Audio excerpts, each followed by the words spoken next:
आज का मेरा जो टॉपिक है गरीबी की लानतों से छुटकारा। यानी जब हम बहुत कम चर्चों में जब इस टॉपिक के ऊपर बात करते हैं तो उसका जो लोग गलत मतलब लेते हैं, वो क्या समझते हैं कि पादरी हुण भूखा हो गया, हुण पादरी नू पैसों की जरूरत है। लेकिन ये हमारी तरक्की के लिए, मुझे ये मेरे दिल के ऊपर एक बोझ है कि हम दूसरों को सिखाएं ऐसी बातें कि ये भी जो बंधन है, वो जो बदरुएं हैं, गरीबी की बदरुएं हैं, उनसे हम कैसे छुटकारा हम पा सकते हैं। यानी ये मुमकिन कोई गवर्नमेंट का कोई ऐसा सिस्टम नहीं है, कोई ऐसा नहीं है कि वो आपको अमीर कर दे। सिर्फ only the word of God, सिर्फ खुदा का कलाम।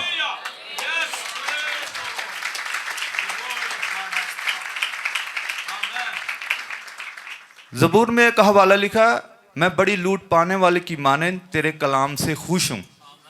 यानी आपको पहले तो कलाम से खुश होना चाहिए। हम खुदा के खादम के साथ कुछ हवाले जो है ना वो जल्दी से पढ़ेंगे, क्योंकि आज हमारा टाइम शॉर्ट है, लेकिन हम हवाले पढ़ते जाएंगे क्योंकि हमने सीखना है, कुछ बातें हमने सीखनी है।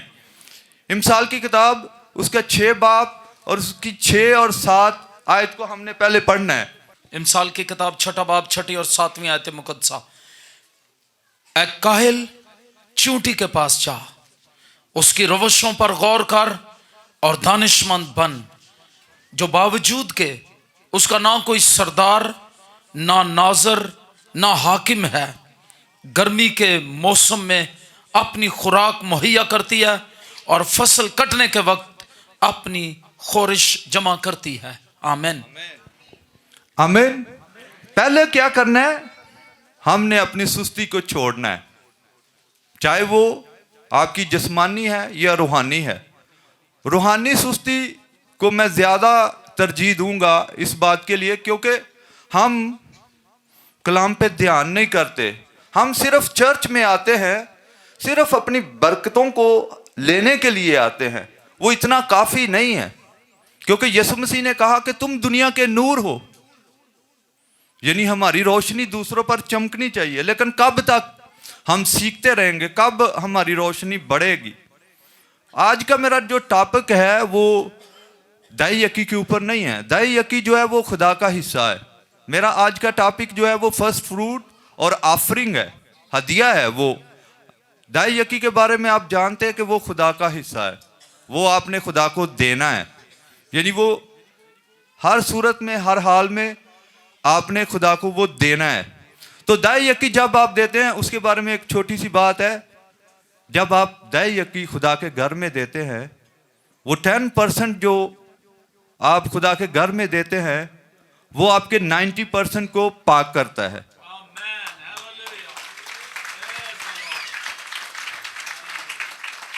वो आपके उस रुपए पैसे को पाक करता है, हर तरह की लानतों से, बीमारियों से वो पाक करता है आपके वो उस रुपए पैसे को।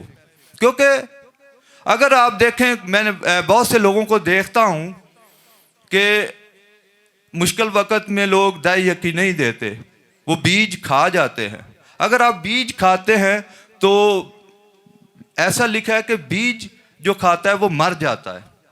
यानी हमें ये खुदा का हिस्सा जो है ये हमें देना है, चाहे हमारे हालात कैसे भी हैं। अगर आपके वो 90% से वो काम नहीं पूरे हो रहे तो वो 10% खा के भी आपके काम पूरे नहीं होंगे।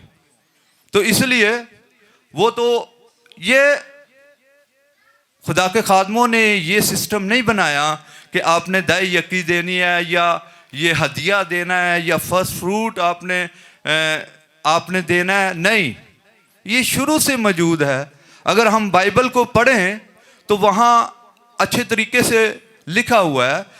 पैदाइश की किताब उसका 4 बाब और उसकी 4 आयत में लिखा है, हदिये के बारे में, ऑफरिंग के बारे में वहाँ लिखा हुआ है। हालेलुया। चौथे बाब की चौथी आयत मुकद्दसा जब हम पढ़ते हैं, यहाँ पर यूं लिखा है, और हाबिल भी अपनी भेड़ बकरियों के कुछ पहलौठे बच्चों का और कुछ उनकी चर्बी का हदिया लाया, और खुदावंद ने हाबिल को और उसके हदिये को मंजूर किया। आमीन। यहाँ हदिये के बारे में जिक्र हुआ है।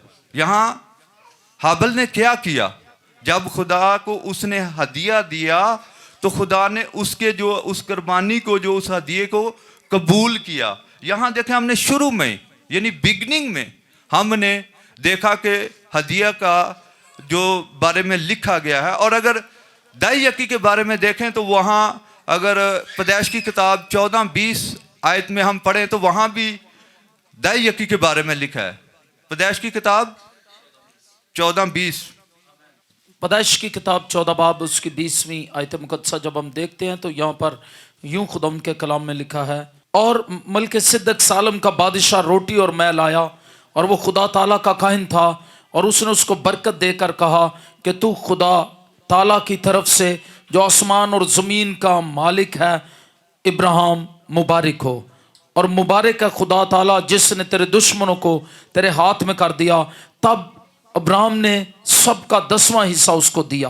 आमीन, आमीन।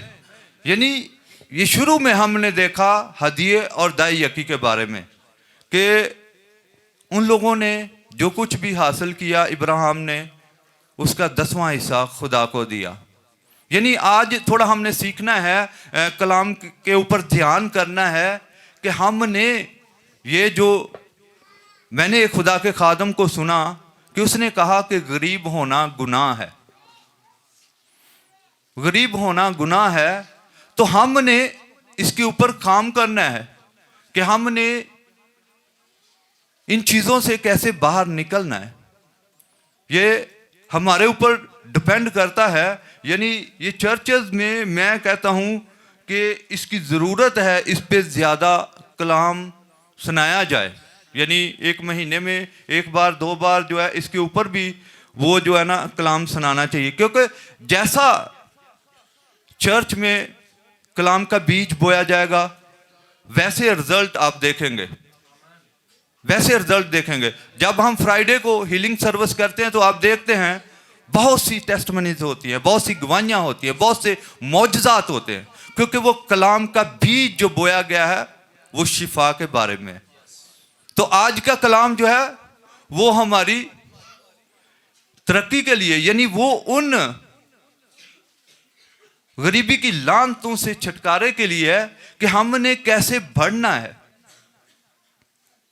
मैं कहता हूं, जैसे ये मैं बात करता हूं कि giving is a equal prayer, यानी आप एक आधा हिस्सा कर रहे हैं और आधा नहीं कर रहे। जब आप चर्च में आते हैं, संडे को आते हैं, फ्राइडे को आते हैं, दुआ करते हैं, रोजे रखते हैं, सब कुछ करते हैं, वो एक आधा हिस्सा है। और आधा हिस्सा जो आपकी खुशहाली का है, आप उसको पूरा नहीं कर रहे।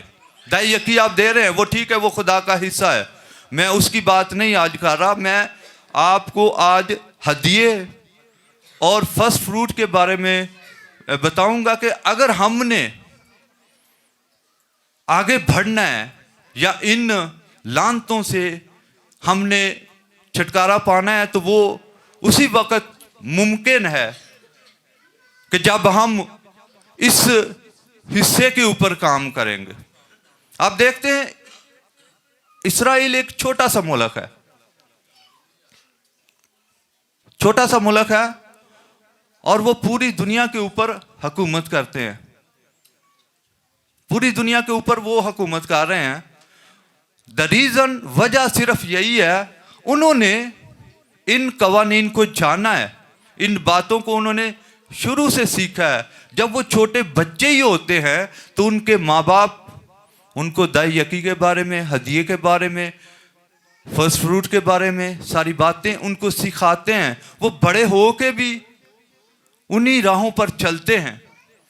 तो लेकिन हमारे पाकिस्तान में या हमारे चर्चेज में जब इस बात के ऊपर कलाम सुनाया जाता है तो लोग जो है ना वो खुशी का इजहार नहीं करते हैं वैसे। यानी अगर आपने बढ़ना है तो आपने खुदा के घर में आके जो कलाम आपको सुनाया जाता है उस पर ध्यान करना है। इमसाल की किताब हम एक हवाला पढ़ेंगे, चैप्टर नंबर 3 और 9 और 10 फर्स्ट फ्रूट के बारे में यहां लिखा हुआ है। इमसाल की किताब 3 बाब 9 और 10 आयत मुकद्दसा। अपने माल से और अपनी सारी पैदावार के पहले फलों से खुदावंद की ताजीम कर, यूं तेरे खत्ते खूब भरे रहेंगे और तेरे हौज नई मैं से लबरेज होंगे। आमीन आमीन। यानी आप जो कुछ भी हासिल करते हैं, आपकी वो पैदावार का पहला फल जो है वो कुछ भी है, वो आपकी औलाद भी है उसमें शामिल। या जैसे आप कह लें कि आपकी जो साल की पहली सैलरी है, क्योंकि हम शहरों में होते हैं तो हमारी वो पैदावार जो दूसरी चीज़ें हैं, गंदम है या चावल है या दूसरी ऐसी चीज़ें हैं, उनकी बात यहाँ हम नहीं कर सकते, क्योंकि जो हम काम कर रहे हैं साल की हमारी पहली जो सैलरी है वो आपका फर्स्ट फ्रूट है। आपने कोशिश करनी है कि आपने खुदा के घर में देना है। यानी अगर आपके बच्चे हैं, आपके पहली औलाद है, चाहे वो लड़का है या लड़की है, आपने उनको खुदा के लिए डेडिकेट करना है। तब आप देखेंगे वो जो चीजें हैं, वो जो आपकी दुआओं से, आपके रोज़ों से, आपके सब कुछ करने से वो नहीं जा रही। आप देखेंगे आपकी ज़िंदगी में एक तब्दीली आएगी, आपकी ज़िंदगी में एक ग्रोथ आप देखेंगे, बढ़ोतरी को देखेंगे, आप डिवाइन हेल्पर्स को अपनी ज़िंदगी में देखेंगे। यानी आज मैं थोड़ा ये बताना चाहूँगा कि देखें, जब हम बाइबल में पढ़ते हैं शुरू से, तो वहाँ भी इस बात के ऊपर जोर दिया गया है। अगर मेरे साथ पैदाइश की किताब चैप्टर नंबर 2 उसकी 7 और 9 आयत पढ़ेंगे, 7 से 9 तक। आमीन। पैदाइश की किताब 2 बाब 7 से 9 आयत मुकद्दसा में यूं लिखा है, और खुदा ने ज़मीन की मट्टी से इंसान को बनाया और उसके नथनों में जिंदगी का दम फूंका, तो इंसान जीती जान हुआ। और खुदा ने मशरक की तरफ अदन में एक बाग लगाया और इंसान को जिसे उसने बनाया था वहां रखा। और खुदा ने हर दरख्त को जो देखने में खुशनुमा और खाने के लिए अच्छा था ज़मीन से उगाया, और बाग के बीच में हयात का दरख्त और नेको बद की पहचान का दरख्त भी लगाया। आमीन। यानी जब खुदा ने इंसान को बनाया तो उसको बागे अदन में रखा और हर चीज़ के ऊपर उसका इख्तियार था, लेकिन खुदा ने कहा कि नेको बद के दरख्त को तू ना खाना। वो खुदा का हिस्सा था, वो खुदा का हिस्सा था। लेकिन क्या हुआ जब उन्होंने उस फल को खाया? तो आगे हम देखते हैं कि क्या हुआ। यानी बागे अदन से खुदा ने उनको बाहर निकाल दिया। यानी ये हम पढ़ेंगे चैप्टर नंबर 3 पैदाइश की किताब और उसकी 17 आयत में। जी, पैदाइश 3 बाब 17वीं आयत मुकद्दसा में लिखा, और आदम से उसने कहा, चूंकि तूने अपनी बीवी की बात मानी और उस दरख्त का फल खाया जिसकी बाबत मैंने तुझे हुक्म दिया था कि उसे ना खाना, इसलिए ज़मीन तेरे सबब से लानती हुई। मुशक्कत के साथ तो अपनी उम्र भर उसकी पैदावार खाएगा। आमीन आमीन। यानी खुदा जो इंसान से प्यार करता था, खुदा ने जो है इंसान को लानत नहीं दी। उसने क्या किया? उसने ज़मीन को लानत दी।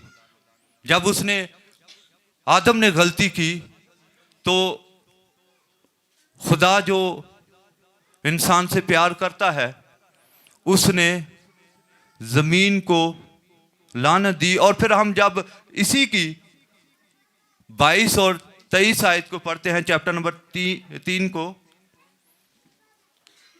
पैदाइश चैप्टर 3 वर्स 22 एंड 23, 22वें 23वें आयत मुकद्दसा। और खुदा ने कहा, देखो इंसान नेक व बद की पहचान में हम में से एक की मानद हो गया। अब कहीं ऐसा ना हो कि वो अपना हाथ बढ़ाए और हयात के दरख्त से भी कुछ लेकर खाए और हमेशा जीता रहे। इसलिए खुदा ने उसको बाग़ अदन से बाहर कर दिया ताकि वो उस जमीन की जिसमें से वो लिया गया था खेती करे। आमीन आमीन। यानी उस बागे अदन में उसके लिए सब कुछ था, लेकिन जब उसने नाफरमानी की और उस फल को खाया जो खुदा का हिस्सा था, तो खुदा ने उनको बागे अदन से बाहर निकाल दिया। यहाँ यानी ये मेरे लिए, जब मैंने इस बात को सुना तो मुझे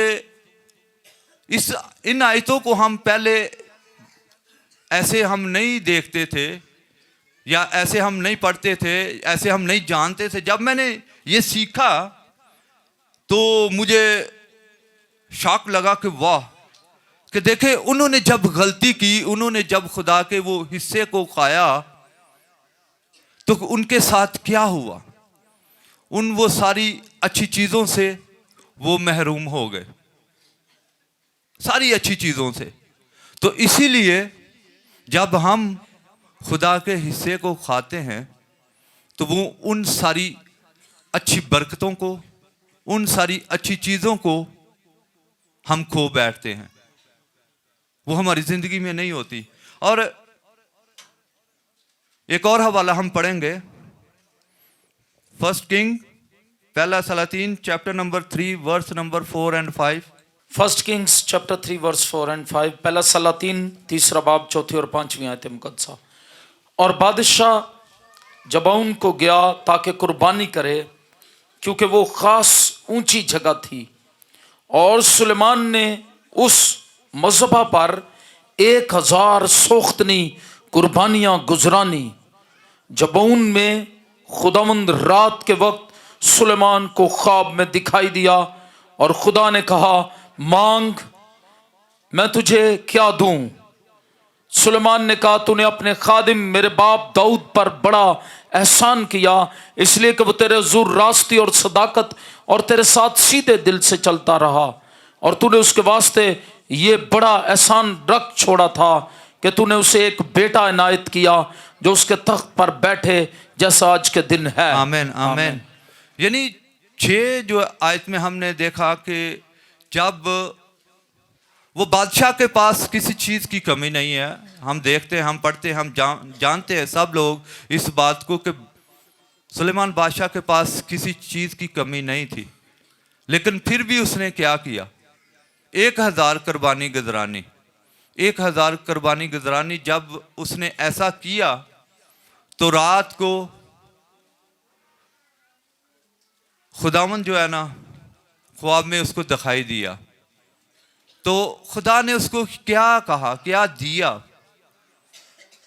खुदा ने कहा कि मांग, मैं तुझे क्या दूं।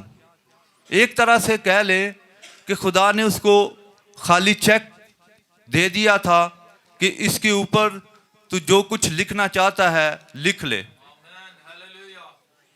तो ये सीक्रेट जो है, जो सक्सेस का, जो ये इन लानतों से जो छुटकारा है, उसके लिए हमें जोर लगाने की जरूरत है। जैसे हम जिंदगी के सारे कामों में दिन रात मेहनत करते हैं, तब जाके हम सफल होते हैं या कामयाब होते हैं। लेकिन अगर हम चाहते हैं कि हमने बढ़ना है, हमने ऐसी जिंदगी नहीं गुजारनी, तो हमें इन चीज़ों के ऊपर भी जो है ना काम करना है, जो हम आज खुदा के कलाम से सीख रहे हैं। हमने जो खुदा का कलाम कह रहा है, हमने भी ऐसा करना है। कोई गरीब रहना चाहता है? कोई बीमार रहना चाहता है? No one. कोई भी ऐसी जिंदगी, नाकाम जिंदगी गुजारना नहीं चाहता। लेकिन यीशु मसीह ने हमें चुना है, तो उसने हमें नाकाम रहने के लिए नहीं चुना, उसने हमें गरीब रहने के लिए नहीं चुना, वो हमें एक कामयाब जिंदगी गुजारना देखना चाहता है, तो जो यीशु मसीह का पार्ट था उसने वो अपना हिस्सा कर दिया। जो अब हमारा पार्ट है, हम लोग जो है वो कलाम के ऊपर वैसे ध्यान नहीं करते या हम वैसे बढ़ना नहीं चाहते, तो जरूरी है कि वो एक बादशाह होकर ऐसे सोच रहा है कि मैंने कुछ करना है। वो खुदा को खुश करना चाहता है, खुदा से इलाही मदद हासिल करना चाहता है। उसने 1000 कुर्बानियां गुजरानी। हम तो हमारी जिंदगी को अगर हम अपने आप को देखते हैं और हम कहाँ हैं, तो हमें उससे कहीं ज्यादा ऐसा करने की जरूरत है। इसलिए हमें कोशिश करनी चाहिए। देखे, मैं जब देखता हूं एक घर में 6 बच्चे होते हैं, 2 आगे निकल जाते हैं और 4 पीछे रह जाते हैं। क्या वो 4 बच्चों ने खुराक कम खाई या 2 ने ज्यादा खाई?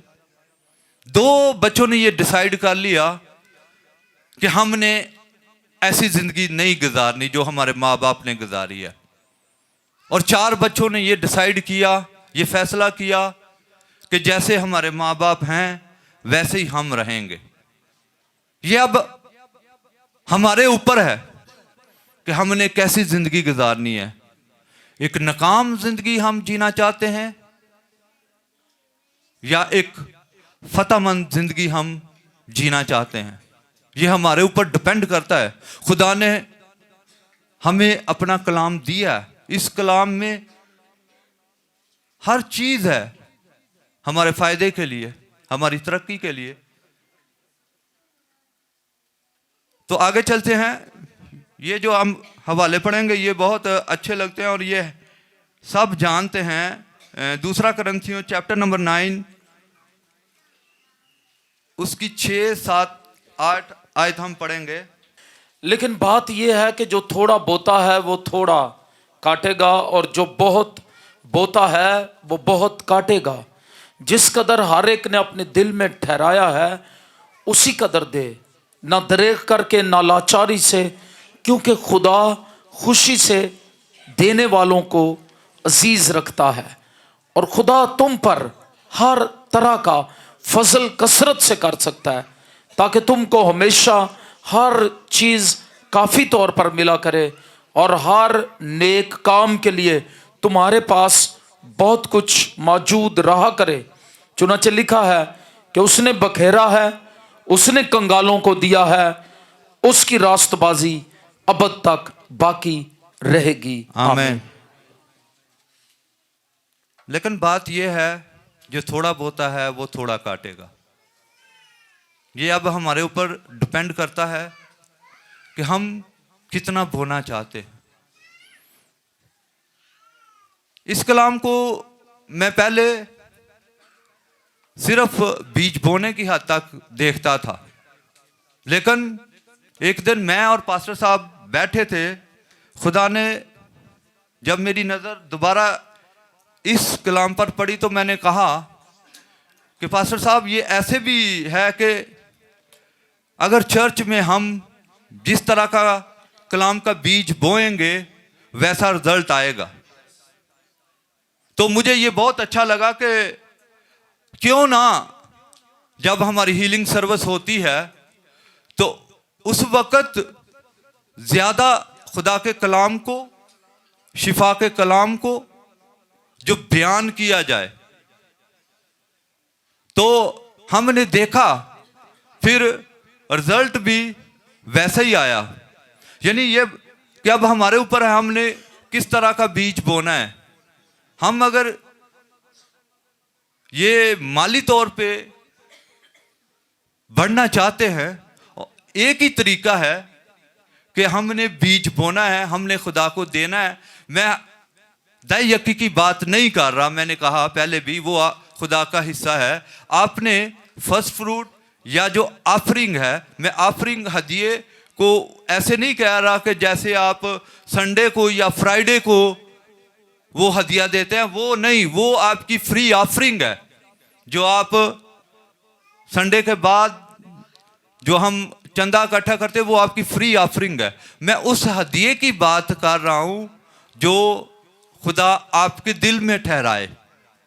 यानी वो साल में आपका एक बार भी हो सकता है या साल में वो 2 बार भी हो सकता है। वो जो हदिया है वो आपके ऊपर है।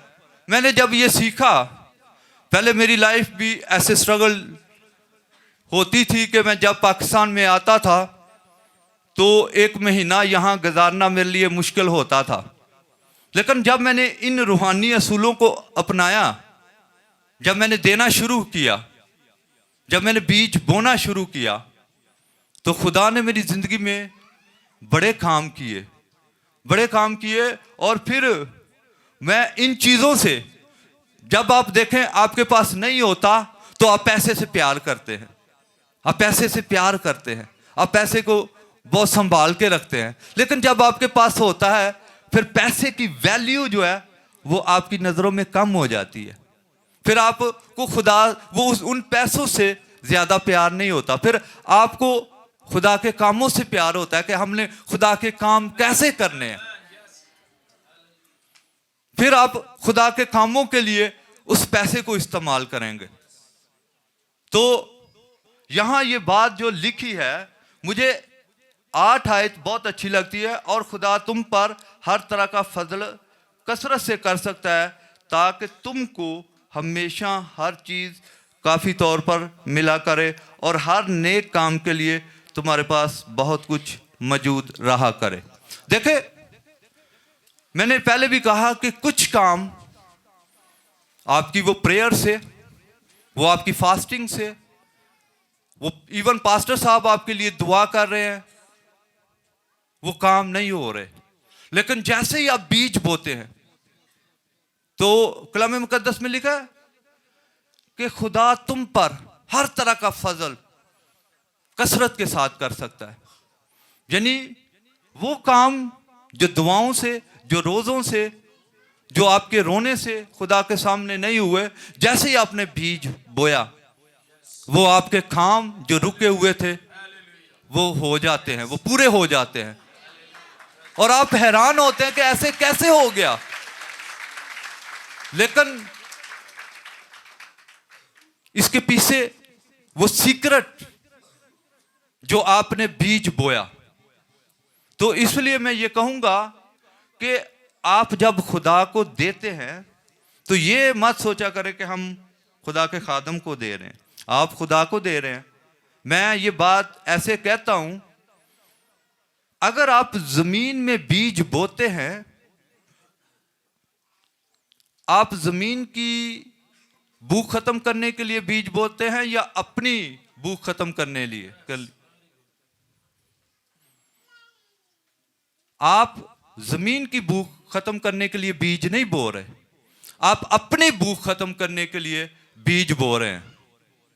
तो जैसे ही आप खुदा के घर में बीज बोते हैं, आप अपनी भूख खत्म करने के लिए बीज बो रहे हैं, आप अपनी भूख खत्म करना चाहते हैं। तो ये अब आपके ऊपर है, आपकी भूख कितनी है और आप कितना बीज बोना चाहते हैं। यानी मैं ये इस बात को लाइक करता हूं, जैसे कल मेरी बीवी ने ये बात शेयर की, मुझे अच्छा लगा। लास्ट टाइम आप जानते हैं कि मैं यहां नहीं था, लेकिन मेरी बीवी ने साल के शुरू में बीज बोया। मैं जब भी आता हूं, ये मेरी कोशिश होती है कि मैं साल के शुरू में, स्टार्टिंग में बीज बोऊं। यानी ये हमारे लोगों के लिए इतना इजी नहीं है कि आप ऐसे बीज बोएं, लेकिन आपको कोशिश करनी है। शैतान आपको रोकेगा, शैतान आपके काम बढ़ा देगा, आपकी ज़रूरतों को बढ़ा देगा, लेकिन आपने जमा करना है, थोड़ा थोड़ा जमा करना है। थोड़ा थोड़ा जमा करेंगे तो साल के लास्ट में आपके पास होगा, और स्टार्टिंग में जब आप बीज बोएंगे तो नेक्स्ट साल आप जब देखेंगे कि खुदा ने आपकी जिंदगी में बड़े काम किए हैं, यानी वो बड़े काम आगे चल के हम देखते हैं कि जब आप बीज बोते हैं तो होता क्या है। जब बीज आप बोते हैं, जब आप हदिया देते हैं, जब आप फर्स्ट फ्रूट देते हैं, तो फिर होता क्या है। एक हवाला मुझे ये भी अच्छा लगता है, अगर हम इसको पढ़ें तो ज्यादा अच्छा है। दूसरा कुरिन्थियों चैप्टर नंबर 8 उसकी आयत नंबर 12। दूसरा कुरिन्थस की कलीसिया का नाम पौलुस रसूल का खत 8वां बाब 12वीं आयत मुकद्दसा। क्योंकि अगर नियत हो तो खरायत उसके मुआफिक मकबूल होगी जो आदमी के पास है, ना उसके मुआफिक जो उसके पास नहीं। आमीन। देखे, इस आयत को मैं जब देखता हूं ना, तो बहुत से लोगों की जिंदगियों को मैं जब देखता हूं, मैंने चर्च में ऐसे वाकयात सुने हैं या ऐसी बातें सुनी हैं, वो उनकी कुछ रुपया पैसा, वो एक आप कह ले कि वो डूबा हुआ है, वो उनके पास होता ही नहीं है।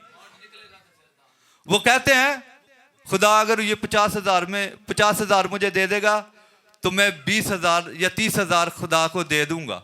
वो उनके पास नहीं है, वो मिलना नहीं है। या वो मेरे पास वो प्लाट है, या मेरे पास वो चीजें हैं जो आपके पास नहीं है। आप उनकी बात कर रहे हैं, लेकिन खुदा यहां क्या कह रहा है, आप कलाम को उल्टा नहीं कर सकते।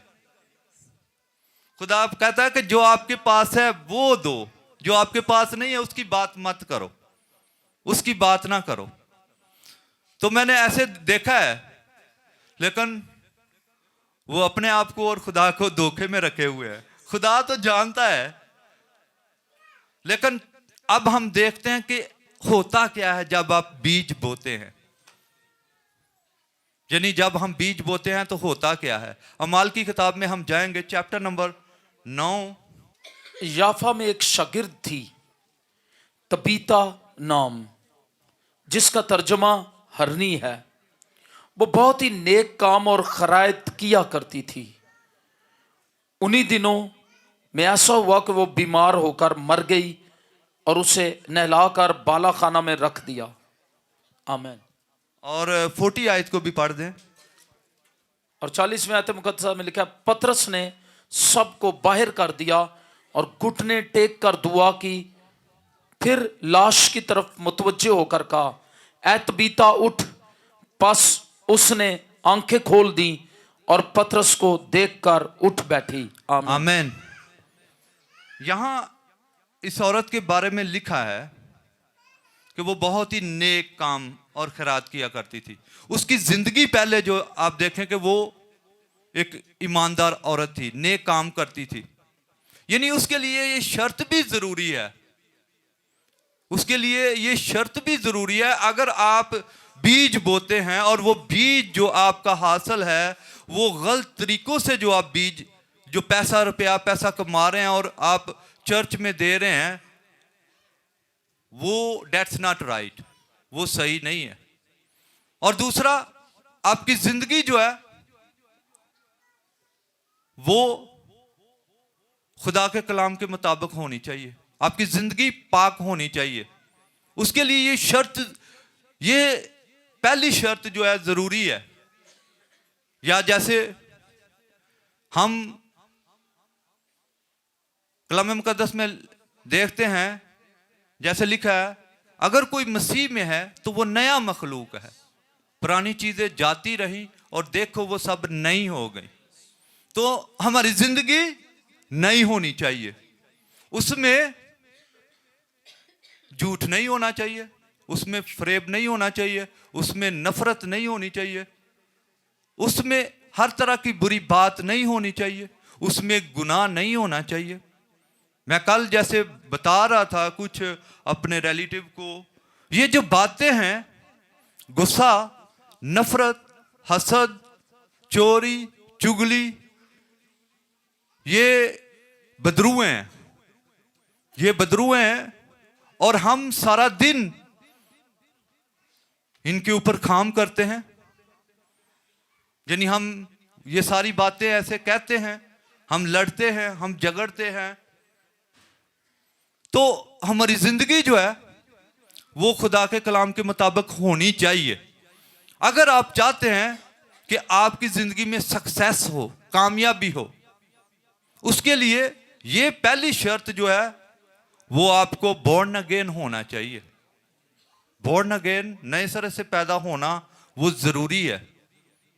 देखे, जब तक कोई नए सिरे से पैदा नहीं होता वो रूहानी तौर पर अंधा होता है, वो खुदा की बातों को वैसे जान नहीं सकता। तो ये हमने देखा कि क्या हुआ, खुदा ने उसके नेक कामों को याद रखा। वो औरत मर जाती है, लेकिन खुदा ने उसके उन नेक कामों को याद रखा और दोबारा उसको जिंदा कर दिया। खुदा आपके सारे नेक कामों को याद रखता है, जो भी आप उसके लिए करते हैं। आप जो भी उसके लिए करते हैं वो आपके स्पिरिचुअल अकाउंट में, रूहानी अकाउंट में जमा होते हैं। आपका एक फिजिकल अकाउंट है, एक स्पिरिचुअल अकाउंट है। आप फिजिकल अकाउंट को भरने की कोशिश करते हैं, लेकिन स्पिरिचुअल अकाउंट जो है वो उस पे लोग काम नहीं करते, उस पे ध्यान नहीं करते।